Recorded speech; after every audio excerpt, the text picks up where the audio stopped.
Hi guys, my name is Zachary Denard, and today I'm going to be doing a presentation about the Church of the Holy Sepulchre. For this presentation, I chose to feature this because I believe it to be one of the most holy sites in Jerusalem. The Church of the Holy Sepulchre houses literally some of the most important sites within Jerusalem. Not just Jerusalem, but obviously Christianity is mostly focused on Israel, and it's where a lot of the events took place. The history of the church, it was actually built by Emperor Constantine, and that was due to the pilgrimage of his mother, Saint Helena.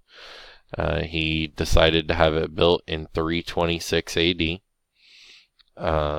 Saint Helena, during her pilgrimage, actually discovered pieces of the cross, which were believed to be pieces of the actual cross in which Jesus was crucified on.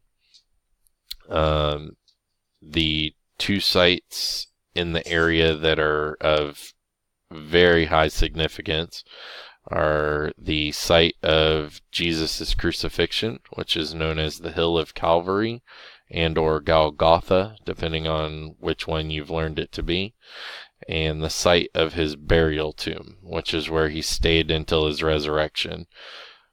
The first picture I'd like to show you is actually the outside of the church as it is today.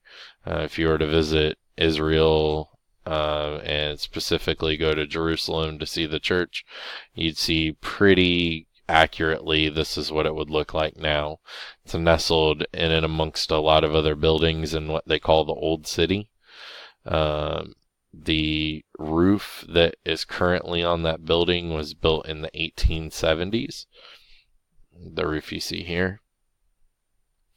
Next picture I'd like to share with you is actually the altar room, and they built this altar to showcase the rock of Calvary, which here under the altar is actually where they believe Jesus's cross stood for his crucifixion.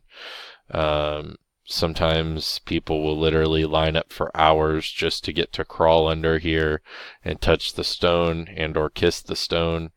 In the thing here, you've obviously got Jesus crucified, you've got the Mary on the left, and you've got Saint John on the right, which obviously are two very important figures in Christianity, his mother and his probably one of the most important apostles that he had.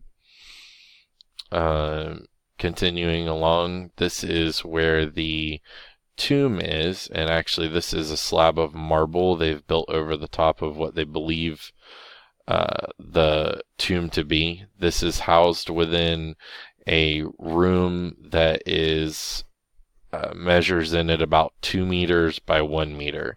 I've seen other pictures of people walking into this room, and for a full-size man they nearly double in half to kind of almost crawl into the room, and they did that.